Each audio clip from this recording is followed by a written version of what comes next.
Ladies and gentlemen, ATDF everything in that shelf presentation.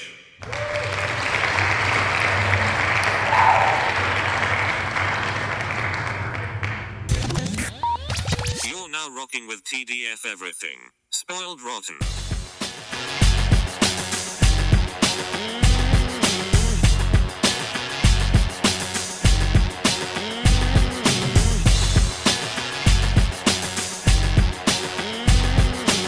Spoiler alert. Welcome and welcome back, everybody.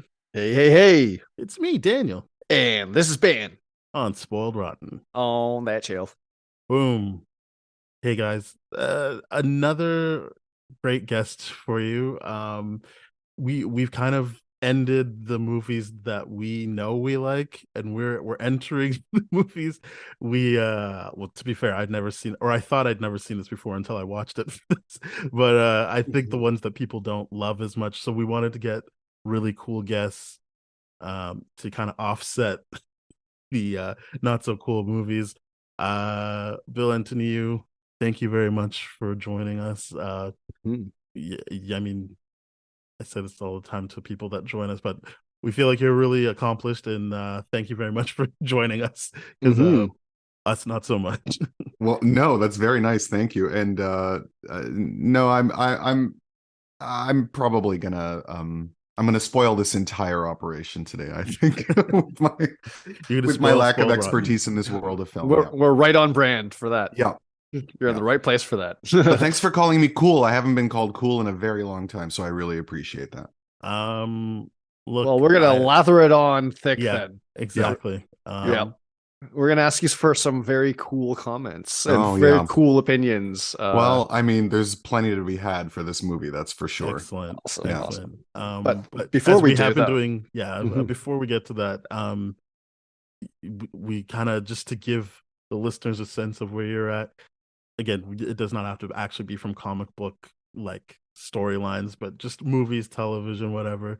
Okay. Top 5 comic book characters. Right, because I realized this listening to an earlier episode of your show that it didn't have to be from comic books, because full disclosure, I have never read a comic book in my entire life. Fair enough. Other than well, we'll get to it. So of course my favorites would be from the movies, although again, it's not really my genre, so I actually had a hard time coming up with favorites.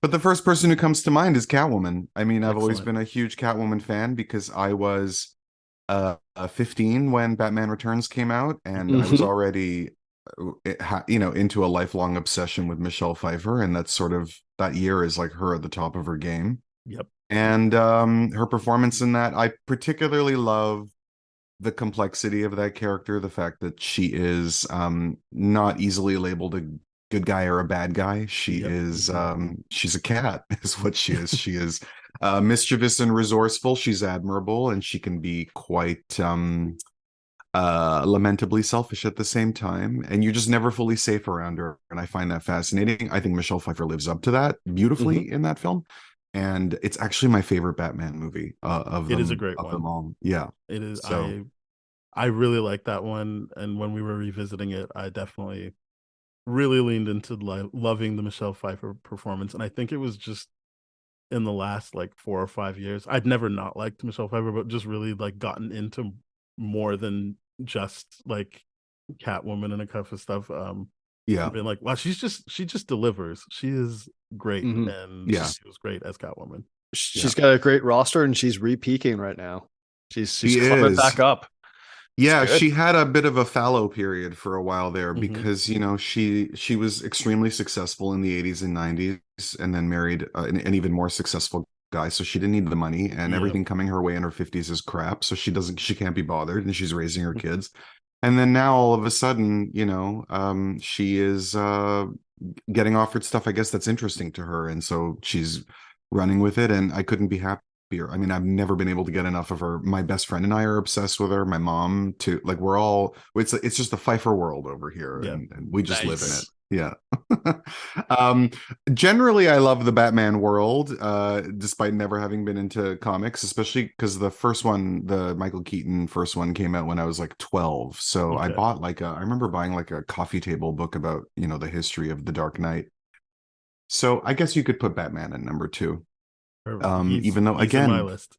for some reason, I never read any actual comics. I don't know why. My friends had them, and I didn't think they were not cool. I just was never drawn to them. I always wanted to watch movies instead.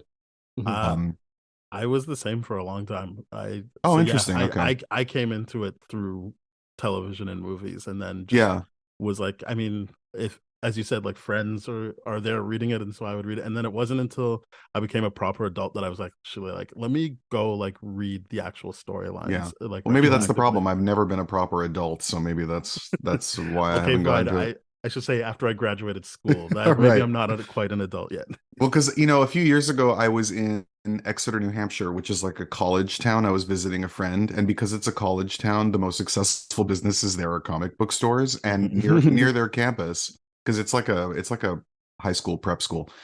So near their campus, there are literally like 7 comic book stores, one after the other, that all stay thriving in business. And I went into one. So I'm like, I was like Elizabeth Taylor going to a grocery store for the first time, just like, what is this place? And then I bought one. I bought a Catwoman comic for my best friend, for old time's sake. And I was like, I should probably read these more. I would probably like them. Still, it didn't happen. I don't know. Yeah, Yeah. it's not for everybody. Yeah, no, I hear you. My a lot of my kind of experience with the characters is through video games and stuff like that too. So it's great to include that world in. I mean, absolutely throw in what you want here too. If you play the Batman game or whatever, Yeah, that works too. Yeah. I also love that he's a detective, and I Mhm. love the darkness of it. And then next on the list, I would have to say the Archie gang. That's the one comics I did read as a There you kid, go. which I assume counts, which was that Definitely. I loved. I absolutely was obsessed with Archie, and read a lot of those for like maybe junior high to beginning of high school, around that time. That was exactly Um, my time, middle school, because I was in French immersion, and it still counted as right. reading if I read Archie comics. Oh, So I in was like, French? oh yeah. Don't Oh, ask. I don't remember Nice. anything. I just remember like when that Riverdale show came out. I'm like, did I understand these books? Richard well, and the my wife had to Riverdale be like, show's no, a no, they're bit changing. different. It's a Yeah, bit my wife's like, different. no, they're Yeah. changing it. I'm like, okay, good. Yeah. Jughead doesn't eat quite as many hamburgers Yeah. on the TV show. But I love those. I'm sure that if I revisited them now, I'd find them hopelessly corny and boring. But at the time, I loved them. And then I sort of scrounged for the rest, just because, again, it's not really something I spend a lot of my pop culture time on. Hmm. But I do love Wonder Woman. I mean, she's a ton of fun. I like the first movie. I don't know anyone who liked the second movie. Maybe you guys did, but No, we did I not. certainly No, we had slept with moral and my eyes ethical open through that issues with one. that. Yeah. I had a lot of moral and ethical issues with that movie, but yeah. Oh, I can't even say that it engaged me enough to even know what you're talking about. Like, Yeah. I know that I saw it. That's all I know, is that Yeah. I saw it. Yeah. And then last honorary mention, I'm just gonna say the woman that Angela Bassett plays in Black Panther, because if you she's made great. 3 more Black Panther movies about just her picking a hat, I would watch them all. I'm Yes. obsessed with her. I love that character. And yeah. Honestly, great list, and I'm glad that Archie made it onto the list because, as Great. I said, I read that a lot for a long time, so I'm glad he got some love. Well, it's a bit of a silly choice, but silly is the word of the day, I think, today. So Oh yeah, yeah. yeah. So yeah, as we've kind of alluded to, we watched Superman 3. Starring Richard Pryor. Richard Pryor. now- Featuring Christopher Reeves. To be fair, Christopher Reeve does get top billing. It's the first Superman movie he gets top billing in. 100%. Oh, that makes sense. Yeah, because it's Gene Hackman in the first 2, right? And Yeah. Marlon Brando Brando. got it for the first one. For the first one, But yeah. so I mean, the movie is interesting to dissect, but also just the making of it, with everybody wanting to leave and some people being like sued into coming back to play the parts. But I mean, I guess just initial thoughts, Bill. How did you feel about this movie? Well, I had seen it before, and it had been a while, and I was surprised that it wasn't quite torture to sit through the second time, because, of course, I mean, I don't think it's good, but it's so funny. Like, it's so funny, even though most of the time I'm laughing at it more than with it. But laughing at it is also fun. It's brilliant to me that this movie's like 2 hours and 5 minutes or something for this nonsense that you're watching the entire time. And also, I mean, apparently all the Superman productions were all complete can we swear on this show? Can I say shit yeah. show? Yeah. Yeah, So we this swear. all these productions were complete disaster, or you know, it seems like they all No, they had all a were, lot yeah. of production problems.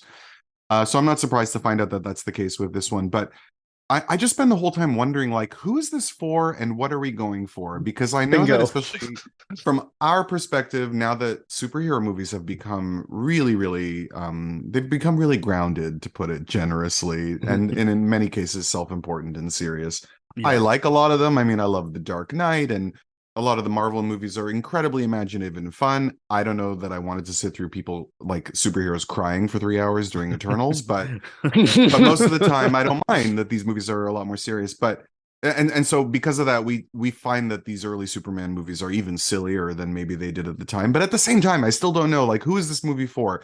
You have Richard Lester directing it, who's most famous for making like the Beatles comedies in the 60s. And he has this opening scene with like this like sort of Mr. Magoo humor with a blind man accidentally painting the city and people crashing into telephone booths. And I'm like, why is this here? Why do we have these like comedy hijinks in the opening scene? I had that initial thought too, because I was like, wait, is this like a crazy like Rube Goldberg like villain plan? And then you said that, and I'm like, oh yeah, I forgot about that whole thing. I don't even know if it connects to anything, because I just like, I was so taken out of it that I was like, why? It doesn't seem like anyone's doing this on purpose, but we're taking a long time with this scene, and I don't really get what I'm supposed to get out of this, other than I guess Superman gets to make a save at some point. Well, because sequels are usually course corrections in a lot of cases, where they say like, this worked last time, this didn't work last time, so let's do more and less of this. And I just love to know the meetings in which they're like, well, people found the Superman 2 a bit too serious when he, you know, can't punch the guy who takes a stool or what. It's been a while, and we need to lighten things up. Or is it because, you know, these movies they were marketing them more and more towards kids? This is the same year that Return of the Jedi is basically like an opportunity for manufacturing toys, and maybe that's also why they're aiming younger and younger, because this is like, you're catching Richard Pryor sort of at the tail end of a really, really hot period of comedies that he's putting out, and in his comedy concert, his live Sunset Strip movie was the year before this. So like, both of his audiences would have had a lot invested in sort of seeing him in this franchise. I mean, that's definitely why they push him for, like, because well, the movie opens with he intersects with Superman, but it really is like, he could have been doing his own movie. Like, it really didn't need to be a Superman movie. Like, this guy who's good with computers somehow, just like, I mean, it's Office Space. It's a bunch. I mean, they did it first, but like, that is the same plot from Office Space, right? 100%. I think I read the Office Space people were quoting this as like, oh yeah, like, okay, all right. Thing. But like, they even reference it in Office Space. Oh, they do. Okay, yeah. They, like Michael Bolton, he's like, yeah, like Superman 3. He's like, yeah, it works. It's great. But I think, and who knows if this is true, but it's said that on a talk show, Richard Pryor said, I should be in a Superman movie, and that's how he got it. But then said, but then the rest of that quote is that when he got the role, he's like, I was joking. I don't actually be in this, but like, I'll take the money. Well, take the money and run. We know how he spent it. That's also how Helen Mirren got into the Fast and Furious movies, just so you know, is that she also said that in an interview. It's just funny because he's not the main villain. Like, they brought Richard Pryor on to be a henchman in this movie, and then they're finding all these extra excuses to have him on screen because he's such a big deal, and he's so funny. Although he's hardly the funniest that he's ever been in this movie. I enjoy him more in The Wiz than I do in this movie. I also, and I shouldn't be the person talking about this in this group, but like, I don't like that he's kind of a savant who doesn't know why he's so good at computers. I was disappointed by that, actually. I was like, why doesn't he know why he's good at like, can't he just be good at it? Well, it reminded me of I'm so super woke, I know. It reminded me of, in the early days, jazz musicians were not allowed to have the music on their, like, in front of them when they performed, because they had to seem like they were playing the natural rhythms of the jungle. And, you know, like, reading music is for studied and learned people, you know. This is what this reminded me of, because I'm just so good and sensitive all the time. No, it's just that I was just like, why can't he be like a guy with a degree in this who fell on his luck? Like, I understand this whole plot is dealing with Reaganomics, trickle down economics, the fact that he becomes a villain because he can't get a job, which is also, you know, very relevant to today. But why does he have to be someone who has this like magical ability where he just starts pressing keys? Yeah, like in they the- don't even explain it. They don't even bother to, they're just like, he can do it. But like when asked how, he purposely goes like, I don't know. And you're like, yeah. come on, what? Come on. Well, The funny thing is, like nowadays, because of that woke thing, they would be like, here's a great chance to have autism representation and someone on the spectrum, because it'd be like, oh, this is why your jobs featuring social interaction didn't work out well for you, or you couldn't pick up things fast enough, but you see numbers differently, or like they could have done that. No, they're just like, I don't know how I figured it out. Oh, he's just goofy. He's just Yeah. goofy, and he knows how. Yeah. But this is also obviously a time when no one has a computer in their home, and there's no Right. such thing as the Mhm. internet, because he's able to. He goes into a random office in Smallville, let's say, sort of satellite company that has this one thing, and he logs on, and suddenly he can like reroute traffic all over the world. He can Mhm. send fake Bloomingdale's bills to. And everything happens immediately. Like the bill arrives at that Yeah. guy's house Yeah. immediately, and he shoves fruit in his wife's face, which is a tribute to a James Cagney movie from 1931. Which Okay. explain to me why the kids in the audience are going to be thrilled to see that, is what I'd like to know. Yeah. It did seem like I knew it was a reference to something. Like, I mean, they wouldn't put that in there if it wasn't something. But I was just Yeah. like, I I'm don't sure- really get this It's reference. the and it also Public seemed Enemy. out It's a of movie place. called The Public Enemy. It's like the Okay. movie that made gangster movies famous. Okay. And it's also, that's a Warner Brothers movie, which I guess is relevant Got to it. this film. And Yeah. Superman's from the 30s, but other than that, I don't really know why we need that sort of like old Hollywood throw callback. What's the other thing that happens? There's the traffic, and there's something else that he does. He does the Robin Hood thing where he just like blows up accounts, and he changes the weather satellites and all Right? that. Yeah. And yeah, that's yeah. the funniest that- thing is like the scene before they were like, well, how are we going to do that? And then the explanation is, how are we going to control the weather? And then the explanation is, just like anything, we'll push a couple of buttons. And I'm like, oh yeah, This that one was computer system has access to literally every system in the world that has Yep. no firewalls or protections of any Mhm. kind, and he just plays with buttons, and suddenly the whole world is in absolute chaos. Oh, the other thing I think is funny is, in terms of the timing, is well, he doesn't, I guess he doesn't do that, but he also causes the tankers to Mhm. Yes. collide and crash, so that And, there's oil and spills. one of them doesn't listen, and that's like the Superman mission. Like, Right, which is that when he's only one of them is like somehow not controlled by this. right, and then Superman destroys them, because that's the period he always has to become a dick for like the like in like the third act of the movie before he's redeemed. I do want to Um, say, for some reason, him blowing out the Olympic flame really made me laugh. Like it was like a genuine laugh. Like I Yeah. read that it So was coming, because funny. I was like, wait, I thought him splitting was a different movie, but like I Yeah. read ahead, like I think on IMDb it says like, oh, like while Richard Pryor is doing computer stuff, Superman splits into two versions of himself. And to know that going into the movie, you're like, when is this happening? Like, it's not Yeah. set up really. It's just kind of like a It has thing a- that happens, but like it's what not feels like a moving. 35-minute fight fighting himself in a It's garbage too long. dump. Yeah. Yeah. But I Yeah. did like him blowing out the Olympic. I was like, okay, that like Well, because he's just being a pest. This is what's Yeah. fun, and then also like straightening the Leaning Tower of Pisa, and I guess ruining the tourism trade of this one guy. I guess who I did runs- laugh at the second Yeah. the second Pisa time when the guy was thing- like, you know what, just give me this thing, and he starts smashing all his merchandise. Well, because again, there's always a period at which Superman has to fall out of favor because he's so Yes. squeaky clean, and then that's the thing that will ruin his legacy. But in this one, it really is just him being he's just a dick. Like, it's not Yeah. the oil thing is the most dangerous thing he does. And then for some reason, there's no gas available in all of America 5 minutes after these oil tankers collide. It And it's really become does feel like someone's World like, oh, War and then this III. happens, and then Yeah. this happens. No one was like, but what about the timing of all? It's fine. And then Don't he worry about it, patches Superman. up the oil tanker, and then Yes. next thing you know, the gas stations are all fine. Like, obviously, if an 8-year-old is watching this, they're having the time of their lives. But the rest of us are like, we don't really know what the logic is that's happening here. No, and it's Not a lot it's of funny money. because they all blame it on Columbia. Like that's the whole like pushing force behind like the pseudo Gene Hackman Lex Luthor character that they have here. Right. They're like, hey, let's.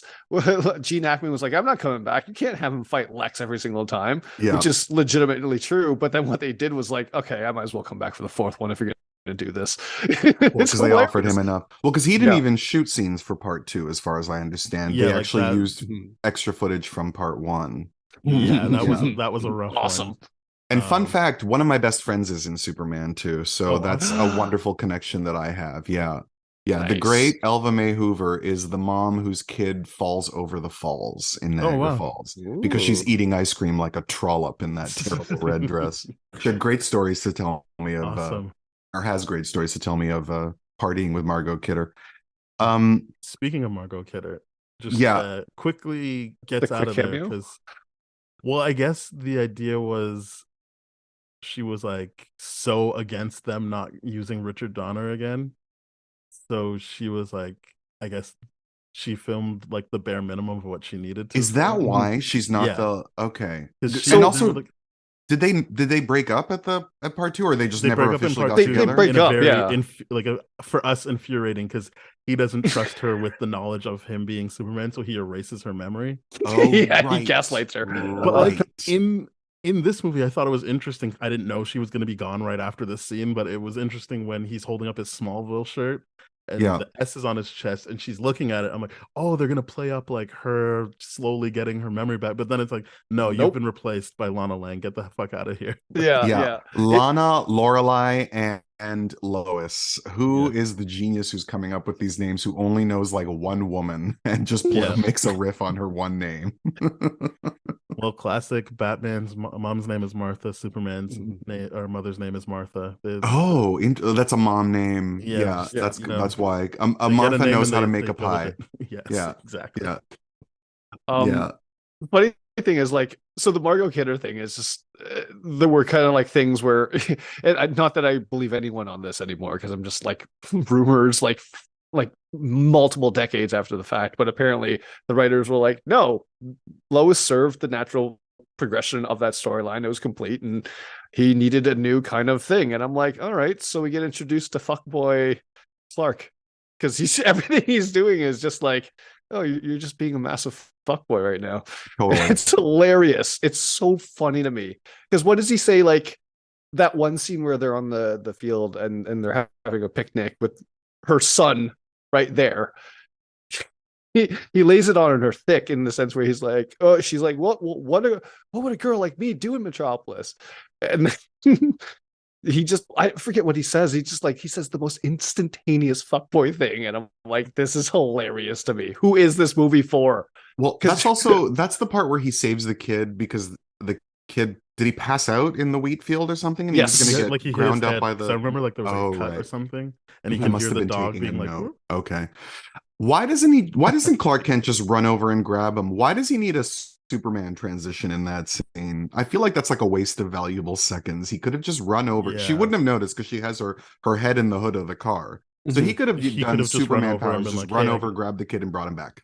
That's how cash it is. He's just that cash at it. It's just like, no, I've still got 5 seconds. Like He also goes for a flight with that kid, and you've never seen a child more relaxed about waking up in the arms of someone who is flying billions of miles above the earth. That kid just looks down and is like, all right. Especially since they make a point of being like, in the first movie, Lois Lane was like, "What the fuck?" until he tells her to relax, and then Richard Pryor is also like, "No, this is terrible. I don't like this." Yeah. That kid is just like, meh. Like, Yeah. I don't know. I think we need to take that kid to a doctor, have him examined maybe for some kind of speciality, because and it's always all his dialogue sounds like he's dubbed by somebody else too. So I don't know, that kid was not making. I mean, they do a lot of dubbing in these movies, so he could have. They might have just been like, "Yeah, this kid's not cutting it."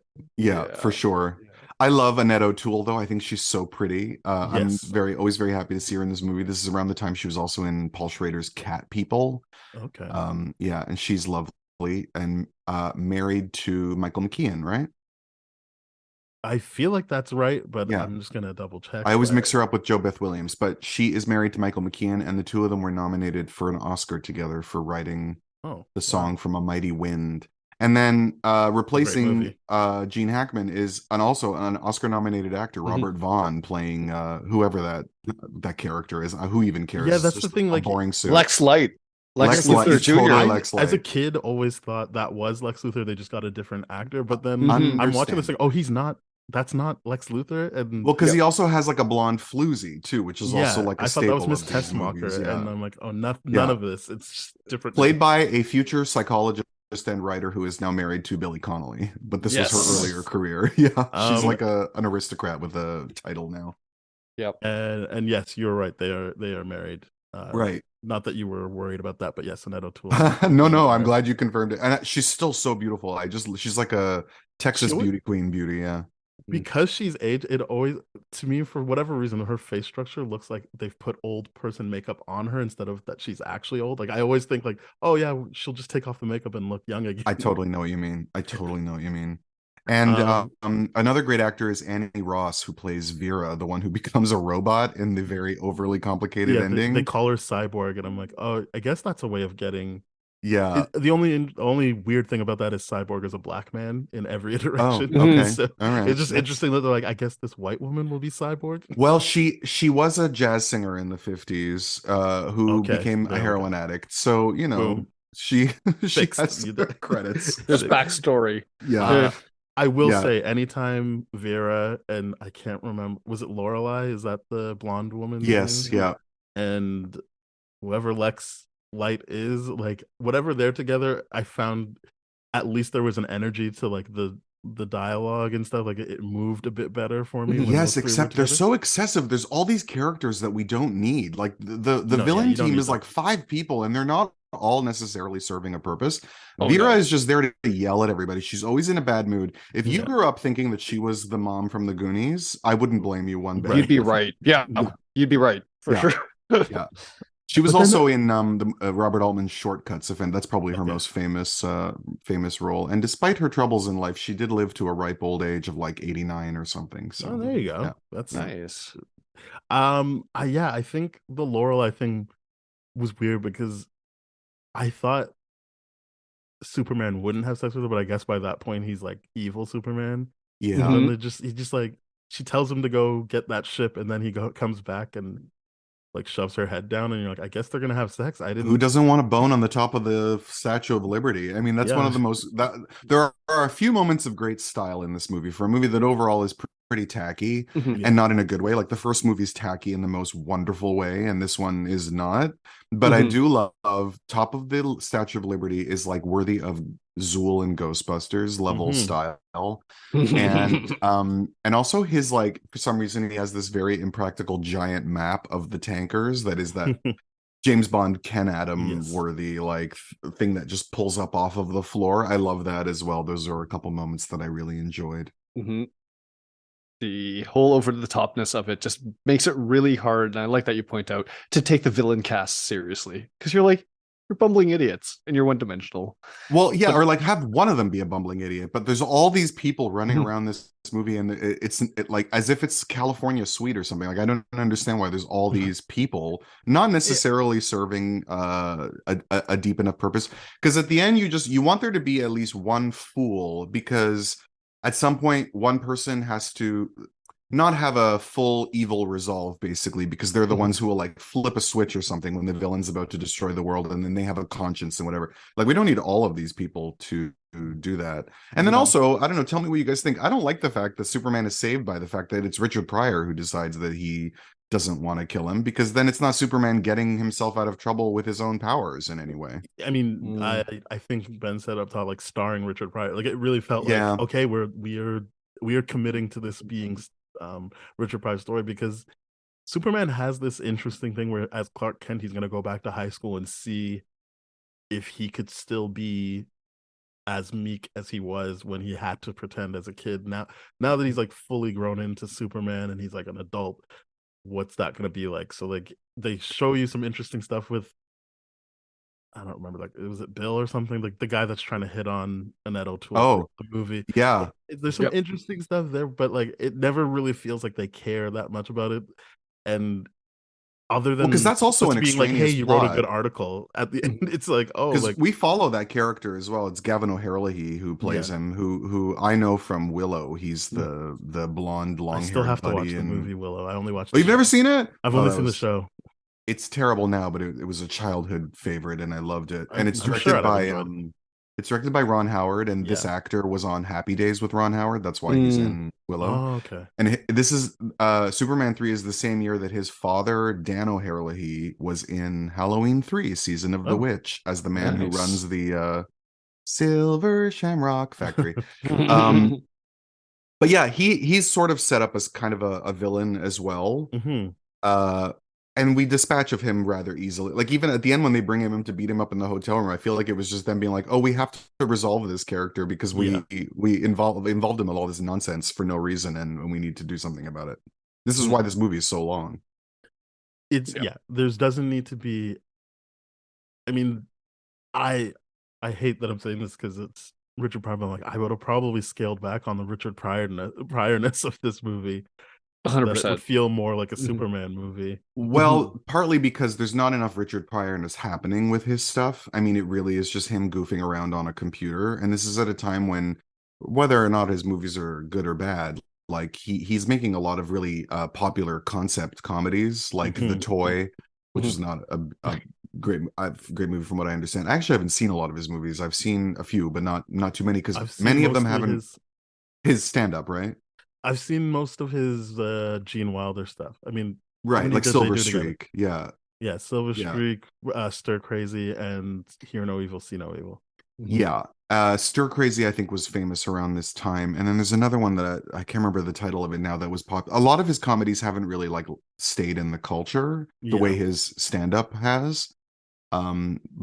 But he is doing a lot in movies around this time. And also he's Mhm. someone where you put him in a movie and it's a big deal. Like Right. he's Eddie Murphy sort of takes over for him later on in the 80s. Yeah. Mhm. But he's that level of fame, and so you're watching this like $1 billion movie in which he's barely doing anything except being an idiot, and you're like, why are you even here? Are you just collecting the paycheck that you were scamming?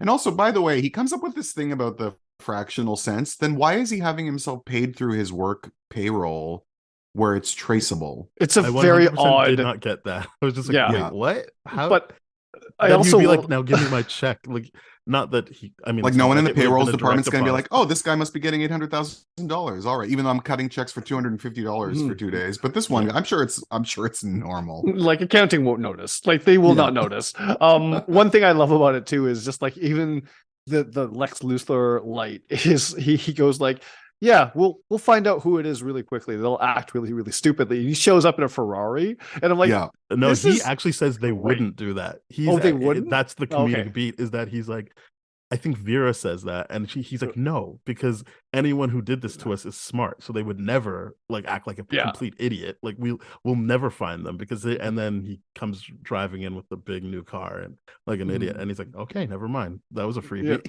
Yep. And then the idea is like, yeah, he's gonna hack the computer, but he's gonna get pissed drunk first before doing it, and it's hilarious. And I'm like, this is so stupid. The Mr. Magoo, I like the fact that you pointed out the Mr. Magoo aspect of it, because I'm like, this slapstick comedy they do throughout the whole entire movie. It's just, I thought he was only getting who's the it security for? guard well, job. and it's exactly from Richard Lester's '60s comedies. Like Yes. if you ever Right. watched A Hard Day's Night or The Mhm. Knack, like that's what it's from. And it's this is the expertise they wanted him to bring to a Superman movie. So I guess that's the idea, is that he had to just complete what Donner had started with number 2, and then this is him being able to do exactly what he wants, and then doesn't go so well. Yeah, because it's Yeah. totally different than what Richard Donner was doing. But Right. I don't know. Why does Lex Light have a fake ski slope? Oh, that was See, that's great. the only image of Superman 3 I had, was that ski slope. I'm like, wait, that's on a building? Like, I thought they just, like James Bond, went to a ski slope. And the So, bottom like, of the ski slope is the edge of the building. So who is using this ski slope? Because I have skied into a parking lot in my, I don't want to brag, but I have accidentally skied into a parking lot, let alone, and I'm glad when Richard Pryor flies off the edge of the building, because I'm like, good, you fulfilled my nightmare of this thing. yeah. I was like, no, they can fall out. And then I'm like, oh, okay, it's happening. I distinctly remember that because I'm like questioning. I'm like, wait, are they trying to say that in the previous scene, because he affected the weather, that they got to make a snow slope and out of a bad situation in this thing? if that's the case, where's the rest of the snow around New York? And that's my confusion, right? But I'm No, like, I maybe think it's what it's you just said.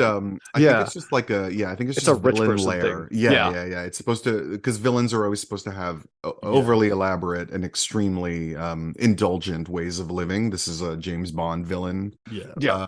a specialty. But this just, I mean, and they're always impractical. As a huge Bond fan, I can tell you they're always impractical, like living at the bottom of the ocean or whatever. But this one seems particularly dangerous. I mean, it just really doesn't seem safe. The fence at the bottom of that hill is not nearly high enough for my liking. No. But I also don't know, like, why do you need a ski slope right there that you can't just jump into your private helicopter or something to go to Aspen? Like, why do you need your ski slope at home? I honestly, it was just one of those things where I'm like, I guess they just thought like, and then this will happen and that'll be cool. Yeah. And Because- Also, who on the cares? It's subject of Superman. Colombia, why do you need to reroute weather systems to destroy crops? It's Colombia.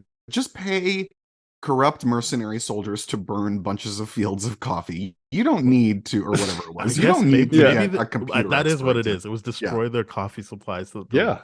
But it's like maybe they thought this ridiculous thing was easier than having a paper trail. It can't be that hard. There are ecological terrorists destroying entire rice fields in all over Asia and destroying people's livelihoods and food supplies all the time. It can't be that hard to pay people off to do that in Colombia. No, it's In happening Colombia. right now. The price of rice is skyrocketing. Yes, It's actually no, exactly. very topical thing that you bring that up. But I'm like, yeah, like why? Okay, the thing I love about that opening scene where it's like, here's where I'm going to lay out my plan, and here's where I'm frustrated that I'm not getting my way in capitalism, is because there's a chokehold from Colombia and I love that they did this. They're like, there's only 2 exports that come from Colombia, and they don't mention the first one. I'm like, Yeah. oh, okay. Because the kids are in the audience. So yeah. we're definitely bringing up the Reaganomics kind of war on drugs here now too, and Yeah. really treating it. I'm like, it's weird because it feels like it's trying to make everyone happy. To be like, it's like there's this is a family movie. Let's make the kids happy with slapstick. Let's make the parents happy with old referential comedy stuff like the grapefruit thing, right? It's just like it feels like that, and then I guess it's the this era is the of better movies part. made by comment cards is what it is. This is what we have. Yeah, you but can also see what's people like, oh, it should be funnier, and then like, oh, I guess more slapstick. We'll add that scene at the beginning. Yeah, but is Superman also like, are Superman movies usually concerned with being relevant? I know the one after this is the one that deals with like concerns with nuclear disarmament, but in general, is Superman like, because James Bond movies are always taking things from the headlines. Mm-hmm. Not necessarily in the spirit of concern, but just out of like reference. And I wonder, like, is that a thing with Superman as well? To like, is there a reason why Reaganomics is playing into the plot of this brilliant movie? So full disclosure,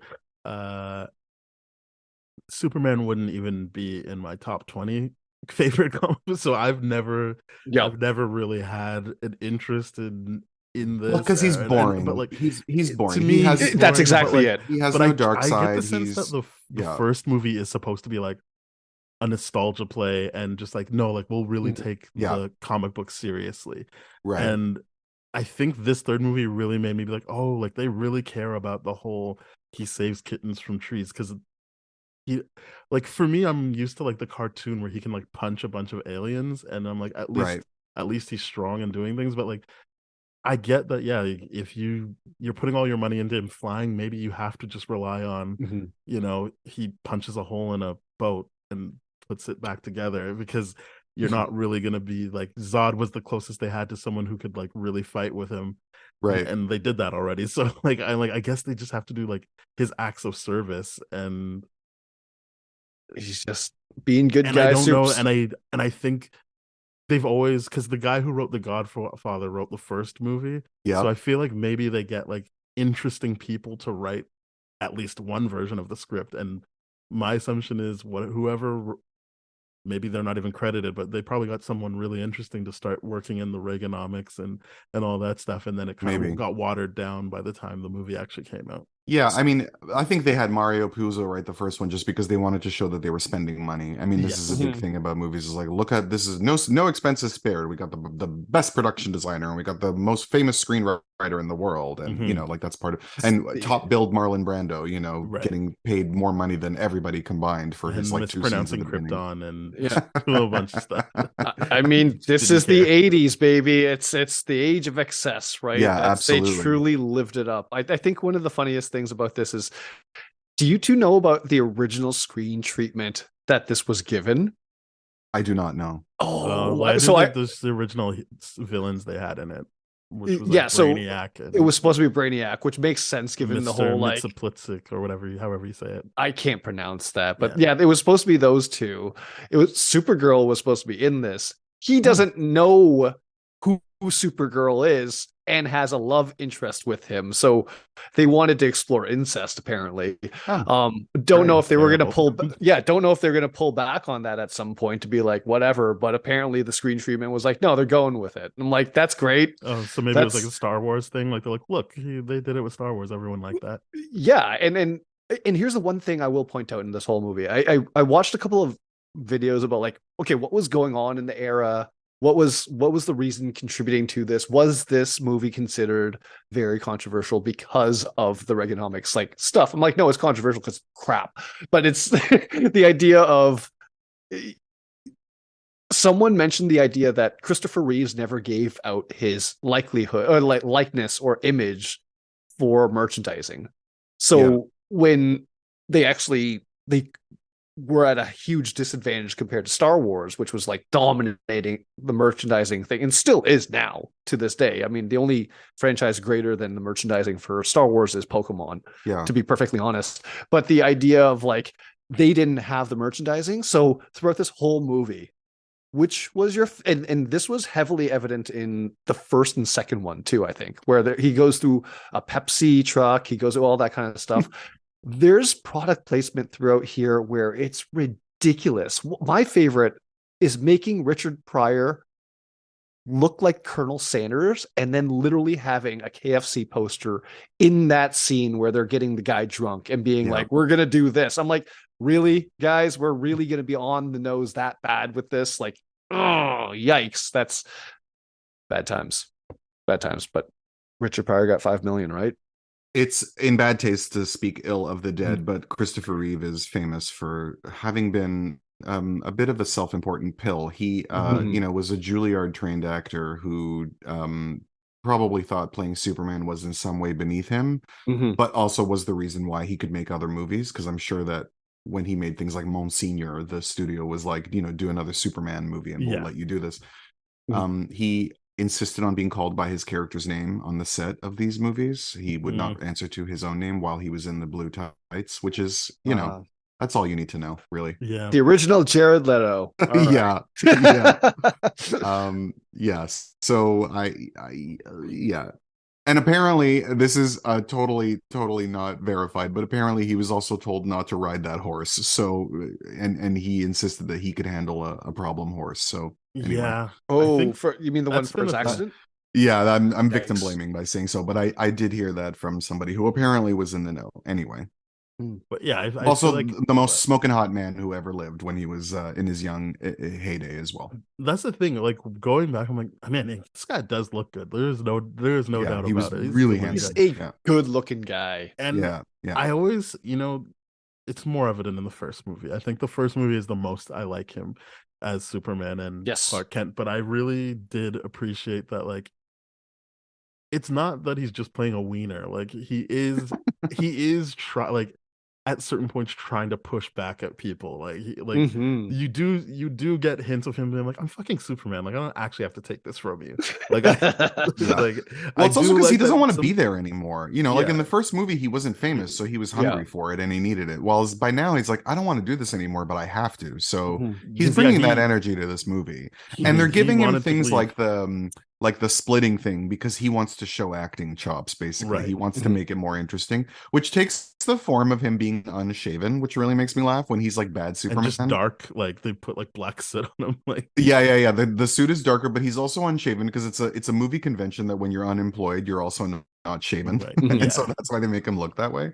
Mhm. But I don't know that it shows off greater acting skills. No, and He I also think he drinks Red Label when he's getting drunk at that bar. Like if you're Superman, shell out a little. Go for at least a black, if not a double black label. Yeah, I Red mean, Label is that's bad true. times drink. That is a bad times drink for sure. But it's the cheapest of all of them. Like, why Exactly. are you doing that? It's trying to be Is fancy. that part of it though, that he I he's judged. bad because he's only taking the bad one? I mean, that Yeah, he bar does- that he's in does look a bit bar rail only. If you know it's what I it's mean. very Yeah. seedy, Yeah, but yeah, yeah. it's the oh, you're drinking Red Label straight. Oh, you really have hit rock bottom. That's what you're trying Yeah. to show right now. While, of course, branding Johnny Walker.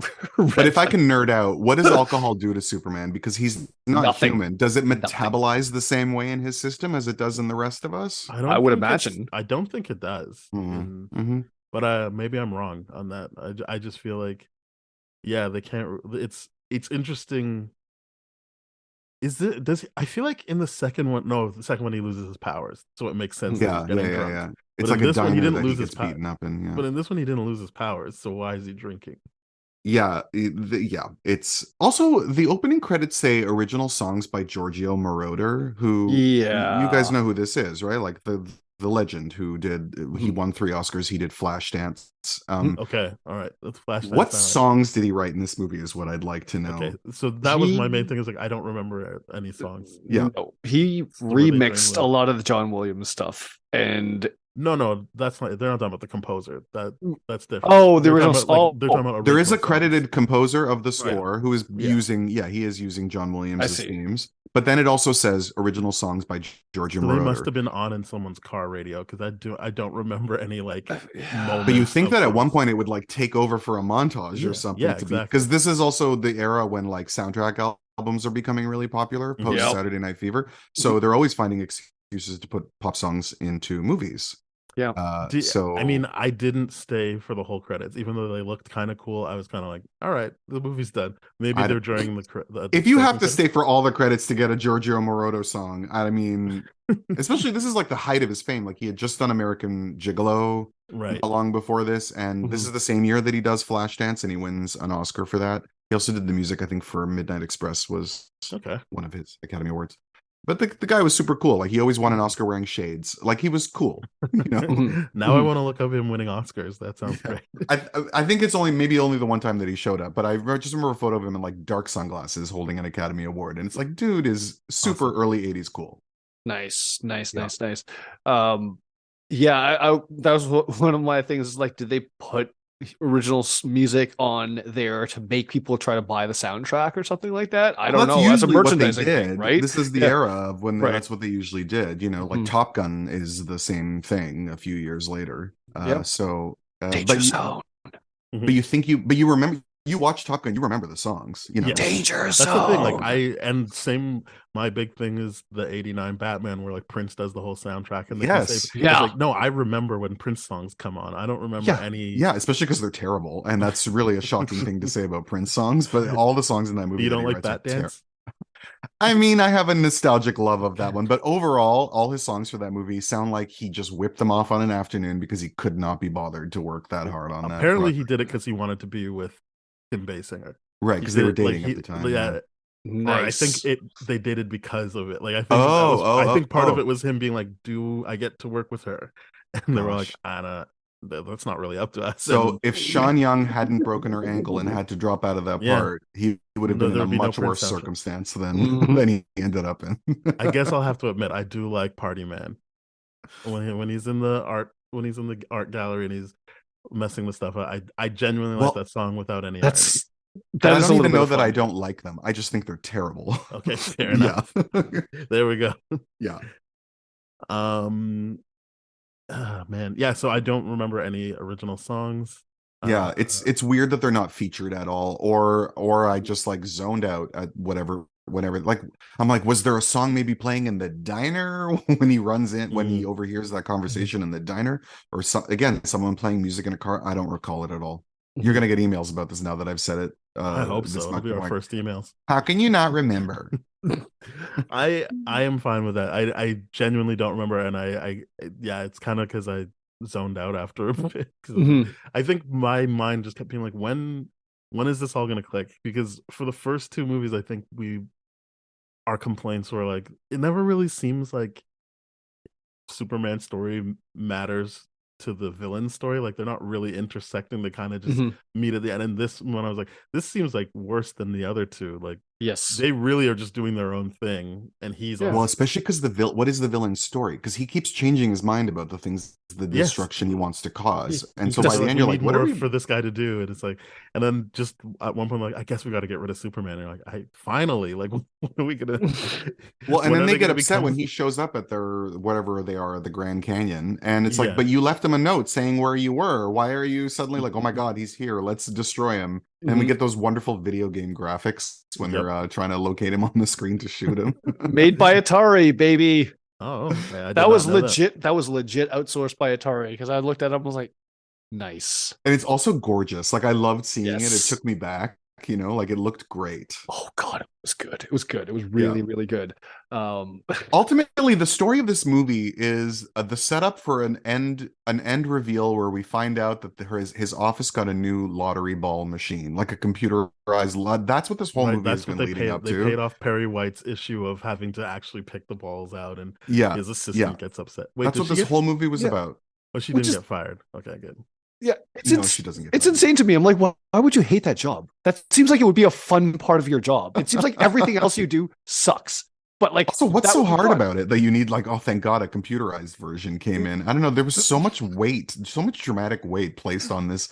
And also, Lana gets a job at the Daily Planet at the end. Why is she wearing that diamond ring that's the size of Montreal to work? It Like, why looks would you be so given that and stupid. wear it all the time?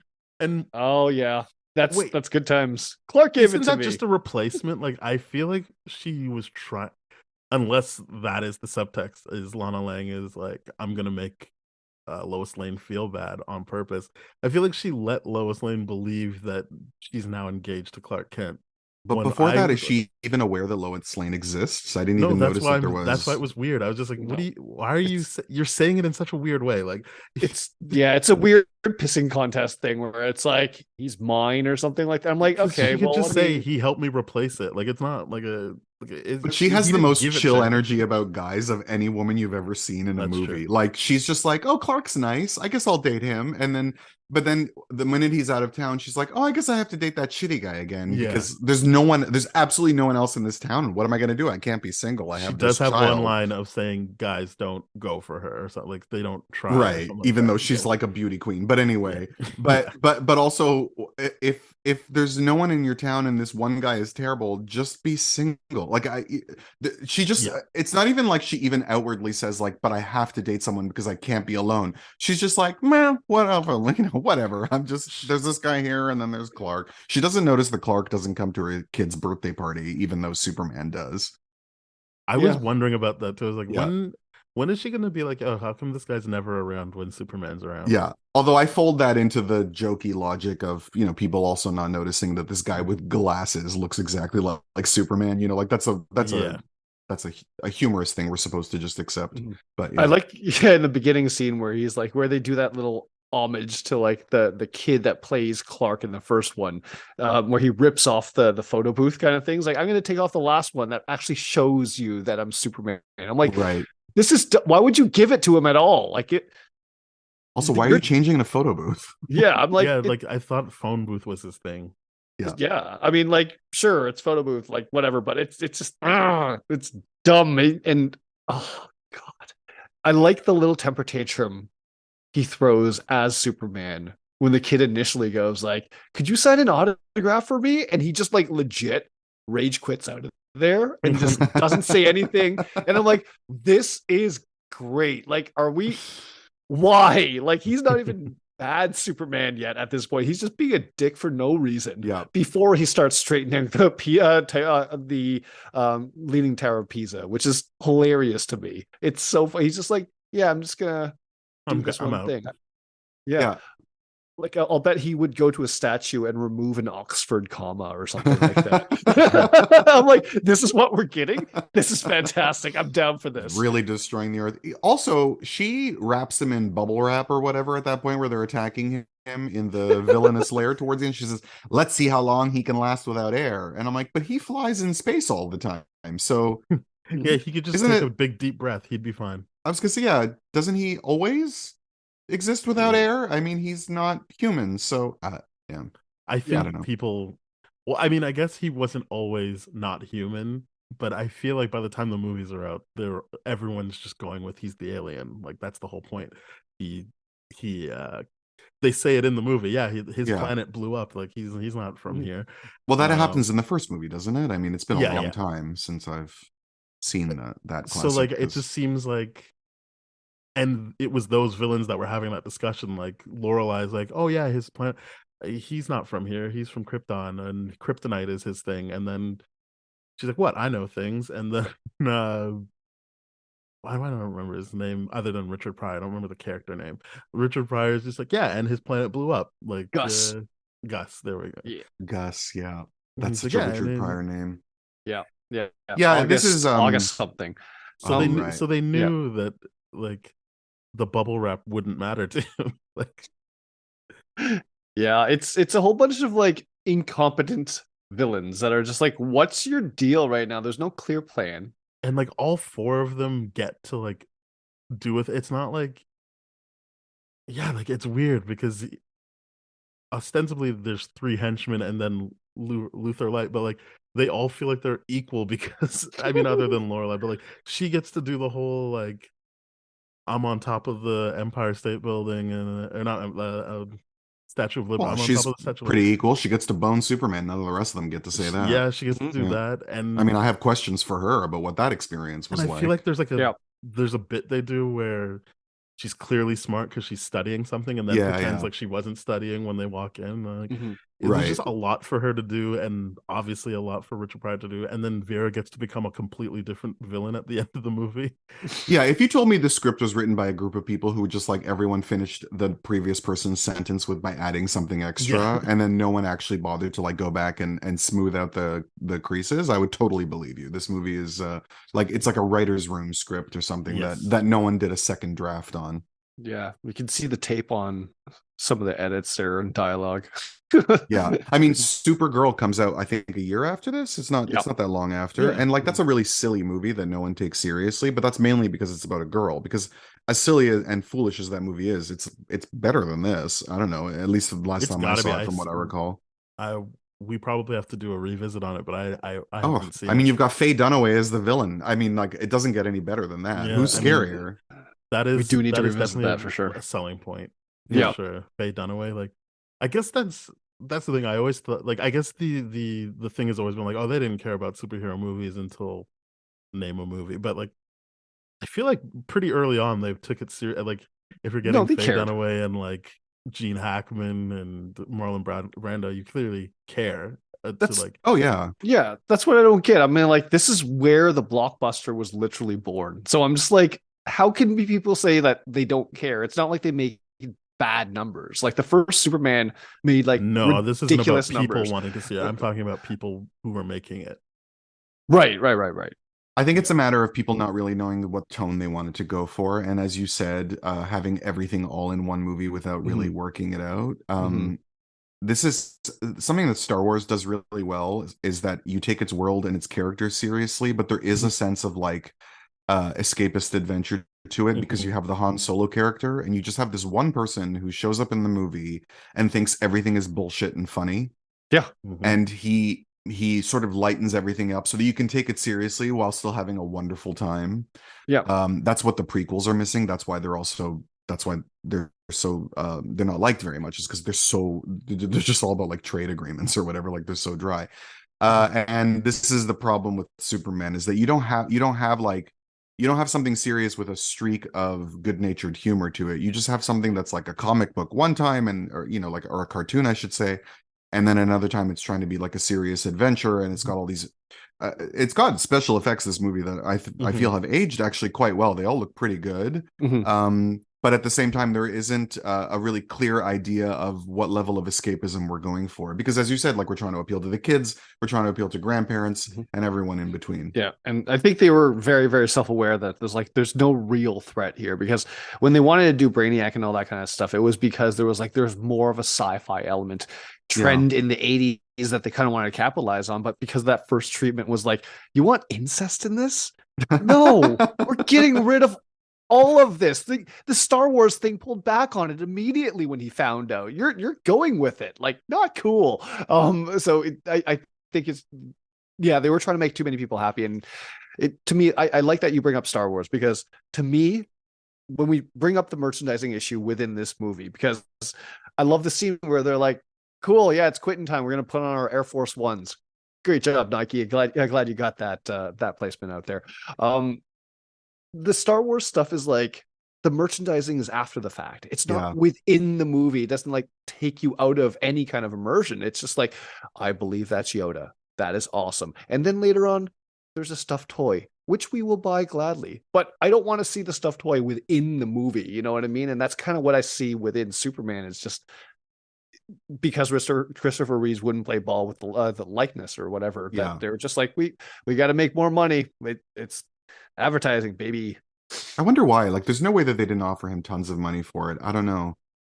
I think he's one of those foolish actors who think that they can control their obit line, basically, which is that he doesn't want to be known for Superman. He wants to be known for, I don't know, playing Richard III in right, some and no Broadway one wanted to production see or him something. unless he And was it's like, Superman. that's not up to you. So Yeah. stop trying. This is the Kim Cattrall problem. It's like she just wants something other than Samantha Jones to. I know I'm not dealing with pop culture that you guys. Hey, listen, I'm right indulge here. in. I'm right here to talk to you about How I Met Your Father. If you want to get into Kim Cattrall But trying to do something else. I think that's been her this whole Sex in the City like debacle with her is that she wants when she dies for it to say, you know, star of Noel Coward's Private Lives, Kim Cattrall passes away at 95. It's like, no matter what you do, it's going to say Sex in the City star. Like, yeah, that's too bad if you don't like it. It's you're people lucky can't control the way they perceive. Like, yeah, the public, they perceive you away, and you can't control that. It sucks. It and really, it was really such a does big suck. deal of a show. Like, why wouldn't you just accept? Like, but also you know it's what? Like, just not up to you, like in terms Yeah. of what. And so enjoy what you enjoy and take the work. I mean, as a Canadian actor, where we even when we're successful, we don't make money. It's just like just take it, whatever it is, just take it. Stop complaining. So I wonder if that was his deal. If that was he was just really adamant about not wanting to be famous for Superman. But it's like, but you weren't in anything else that was a hit. What are we going to know you for? Death Trap? Like, that's not going to happen. You know. No, he is going to. Obviously, he's dead now. So yes, that's what we know him for. When you think of Christopher Reeve, you don't think of Village of the Damned. No, you know, no. It's. I mean, like Harrison Ford kind of successfully avoided that a little bit with Star Wars because, and this is one of those situations. I can't remember when the release dates were because I'm pretty sure they're very, very tight together. But like, don't know when Harrison Ford started being like very vocal, like, I do not want to be known as this character for the rest of my career or anything like that. But like, and because the weird thing about this is that through the rumors, apparently he was not on board until like a week before they started production. Yeah, they casted Tony Danza. They casted Tony Danza as Superman. And then the Lester begged him to come back. And then he was like, okay, I will, only if I get creative input and more of the script. And I'm like, this is what came out of it. So Tony Danza was going to take one over version for part 3. Yeah.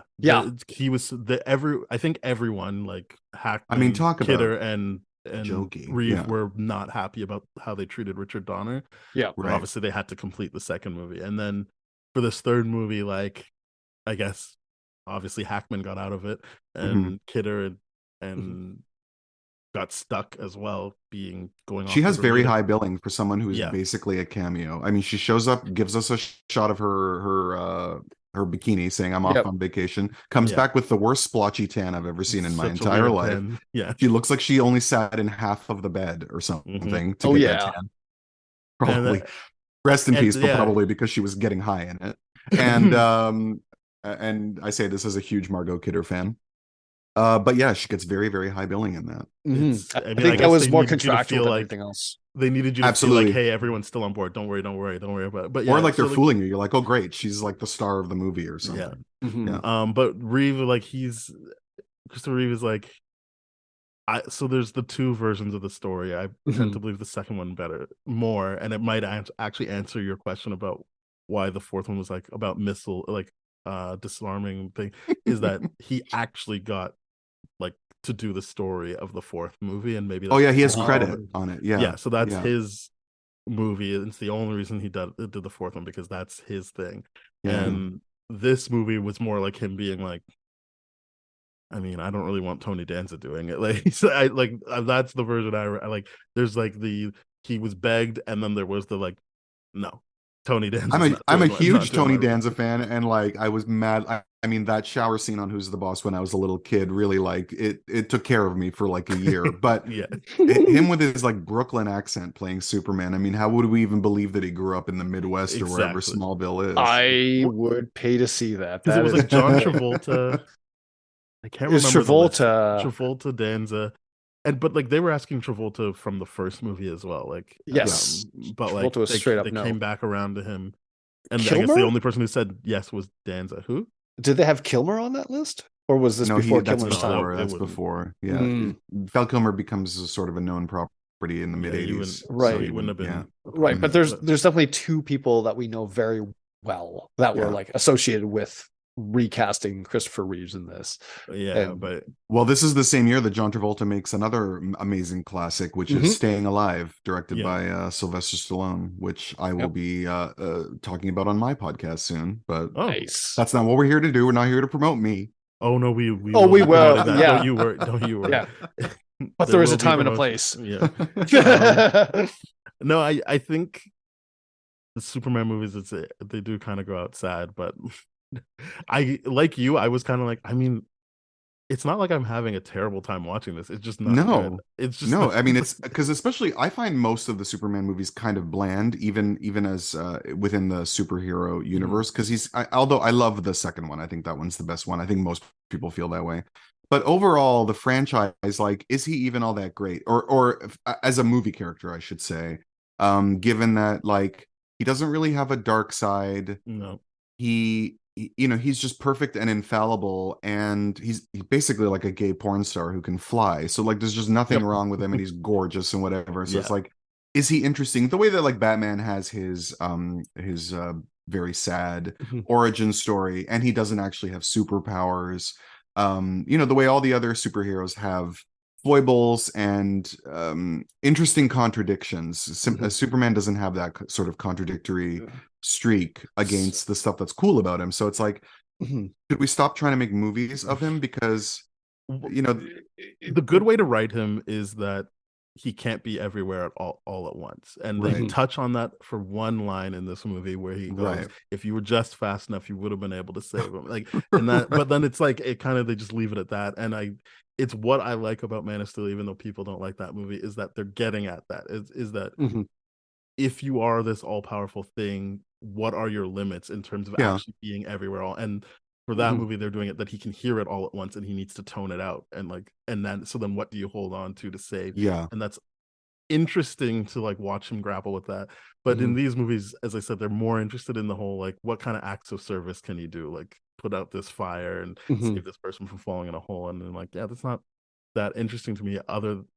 But what is interesting is stretching him to his limits and being like, hey, there's something over here, Right, here. right, And, like, right. how does he prioritize that? How does he get it all done? I remember liking Man of Steel. I don't know, but Yeah. I'm also because again, it's not my genre. I'm always out of step with like popular taste on these things. I always like the ones that nobody else likes. Yeah, I really liked it, and yeah. we're gonna have someone on who genuinely despises it, but like, Well, I mean, there's a point at which there's a period around that time of big budget movies where for some reason everything involves destroying entire buildings. I feel like there was some kind of software developed that made that look really cool. Yeah, Michael Bay. Because- Yeah, because there's that movie and there's the Avengers movies and there's the Star Trek Into Darkness as well, where they just like Right, they have the yeah. power to punch each other and then it knocks entire buildings down. And apparently it's like Sunday at 4 a.m. because no one's in these buildings. There's never any mention of civilian casualties with these That's things. the funny thing in I think it's Batman versus Superman. You hear on Yep. the news, luckily everyone is out of like Which is gone for the hysterical day. because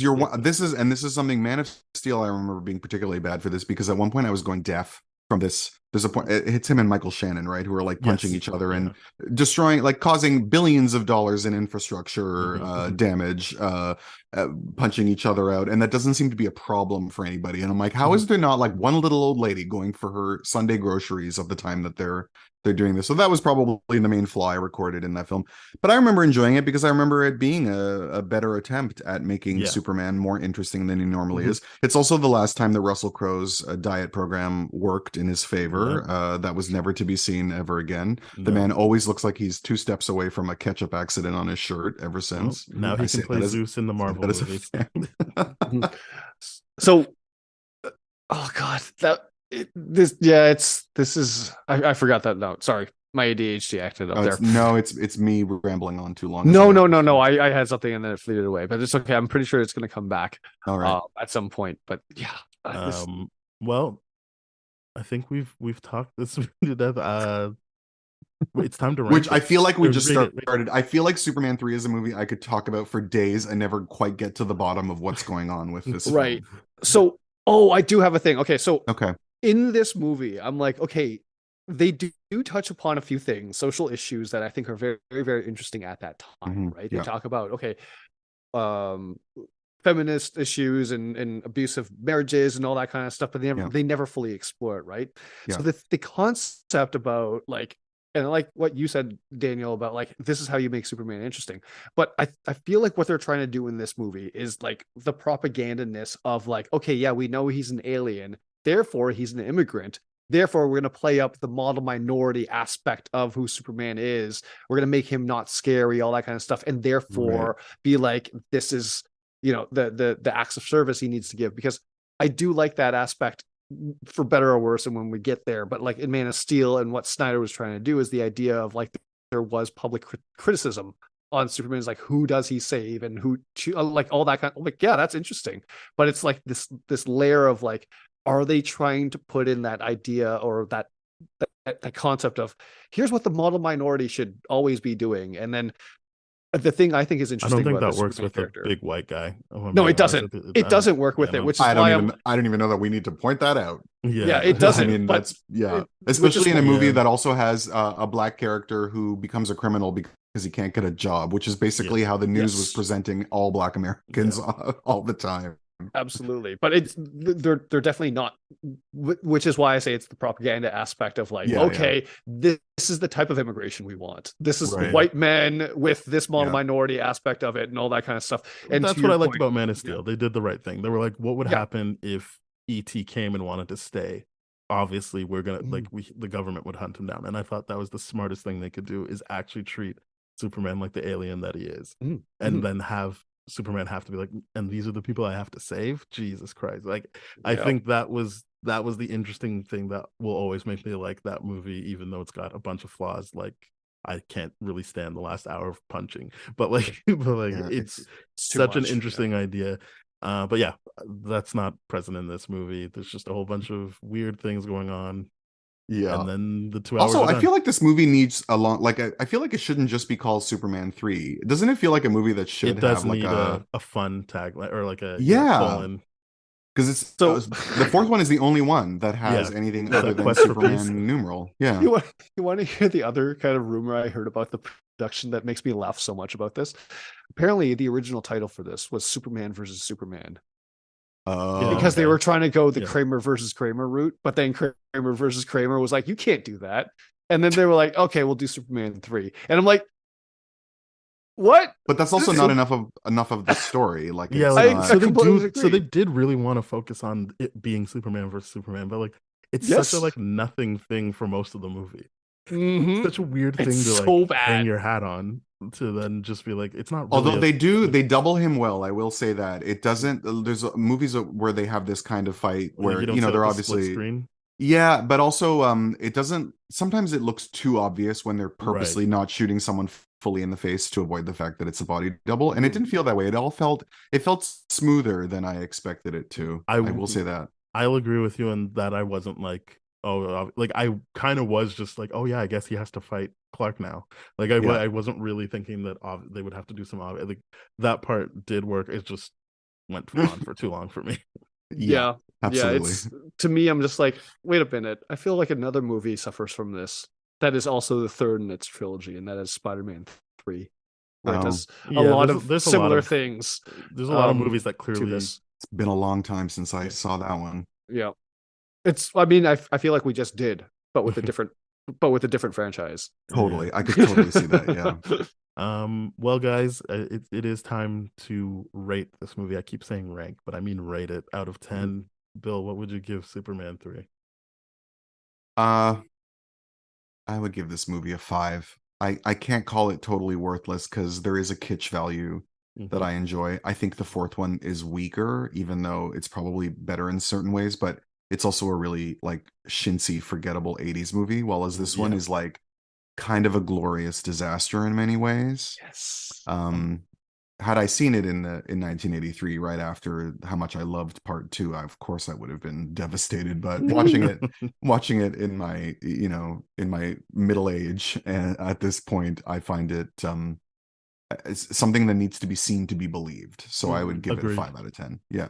I'm also giving it a 5 out of 10. I didn't hate watching it, but I also just was like, this isn't good, but I'm it's good for the wrong reasons. Yeah. I am not hating my time is all I can say. Yeah. It's a 5. Yeah, I am gonna be the odd brick out here. This is like a 7 for me. Oh wow. Interesting. Wow. Yeah, and okay, and the reason why is everything that you just said is it's good for the wrong reasons. Yeah. And I will fully admit I'm giving this 7 with an asterisk because I love a good bad movie. And this is like a good bad movie to me where I'm like, everyone's taking this seriously, but none of this should be taken seriously. And it's hilariously bad. And it's like watching a lot of Nick Cage movies to me. And I'm like, you just lean into the ride and you're having a good time. And I legitimately had a good time after that first like Mr. Magoo thing. I'm like, they set up the tone. Yeah. This is what they're expecting of me. I'm in. I'm good. I'm happy with this. So I totally know what asterisks. you mean. Yeah. A good bad time for me is like when it's this silly, but it's not boring. And this movie is not boring. Exactly. If you try to imagine watching it with a Midnight Madness crowd, like at an evening where we all show up to have a good time watching a bad movie, you could see it going over really, really well. Absolutely. Yeah. Absolutely. Especially when they basically go cyborg, like that scene, I was like all in cheering out of my, I'm like, yes. This is so bad that it's and good. Also very well achieved. I was actually surprised the effects in that scene, which is I assume was just like a stop motion thing. Kind of looked kind of scary the way she was. Yes, it was terrifying. Yeah, it was terrifying. But further evidence they wanted to use Brainiac, but couldn't figure out how. It reminded me of, and I'm sorry, I know you want to wrap up, but it reminded me of, have you ever seen a really bad sci-fi movie from the late 70s with Julie Christie called Demon Seed? In which similar things occur. It's a movie where like she lives in this fully automated computerized house that then turns on her and tries to impregnate her, and something involving a giant breast baby. Again, you need to see it to believe it. Make sure you watch it. But it reminded me of that, and it was like a good version of that. Probably. I think it was a big deal in the 70s. Yeah. Pierce Brosnan was the house. And he was trying to get Marge pregnant and try and kill Homer. That is definitely a take on Demon Seed. Okay. Yeah, that was a Treehouse of Horror episode for sure. Okay, now I have to watch Demon Seed because that's awesome. I mean, most of my references are through Simpsons. So sorry. Yep. Good times. Bill, you're part of a great show called Bad Gay Movies, Bitchy Gay Men. What else do you want people to know about, and where can they find you online? Just look up my name on Twitter and Instagram at Bill Antoniou, and then Bad Game Movies is also just look up Bad Game Movies on Twitter and Instagram as well. We're currently in a season, so I'm putting out an episode every week. And one of the reasons I'm able to do that is because Daniel does such beautiful, efficient work helping me get it out there on that shelf. Always responding right away when I ask him on early on a Monday morning, which is actually an email I wrote on a Saturday and then sent to. Sometimes I respond, I'm like, okay, this was a scheduling, but got it. Totally, because I'm just like that. I hate doing things last minute. But anyway, so thank you, Daniel. I'm so happy to tell you publicly how much I appreciate your support. But we do have a lot of fun doing that show. I just put out an episode about the film Butcher Baker Nightmare Maker, an early 80s horror classic with Susan Tyrrell. And then I don't know when you're releasing this, but next week we're doing The Killing of Sister George. We've got an episode on Bros coming up, which I think a lot of people are going to want to hear. Oh, I'm going to want to watch that. Yeah. And as I mentioned, an episode on Staying Alive as well. So nice. There's a bunch. Yeah. So definitely stuff to look forward to. Yeah, this is coming out well, I don't know. No one needs to know when we're recording, but we're Right. putting it out the Monday coming out, like so the Great. next episode. Yeah. Yeah. I mean, Superman Um, 3 could also have been a BGM selection. I will tell you that. I mean, I probably came very close to choosing it for bad game movies at some point. So, well, there you go. it's kind of a crossover episode here. Excellent. Yeah. I love I'm all it. for crossovers. Yeah. So, as Bill said, we are part of the That Shelf Podcast Network, not just by putting other podcasts out. We put our podcast out, but also there's other great shows. Bad Game Movies There being is. one of them. Black Hole Yeah. Films, Contra Zoom Pod, Contra Zoom, yeah. That's Springfield the Googleplex. one. Yeah, That's the baby. one. They're going to be out May 23rd. So yeah, please go to thatshelf.com. You'll find those shows, our show, more shows. If you want to hear older episodes of our show, please go to tdfeverything.com/spoiledrotten. Our email is spoiledpodcast@gmail.com. Our Twitter and Instagram @tdfspoiled. So please get in touch with us. And we're on all the podcast platforms. So rate, review, subscribe, share with your friends. Definitely, if you're not already listening to Bad Game Movies, go do that and subscribe. Yeah, thank you very much for listening, everybody. Goodbye. Cheers.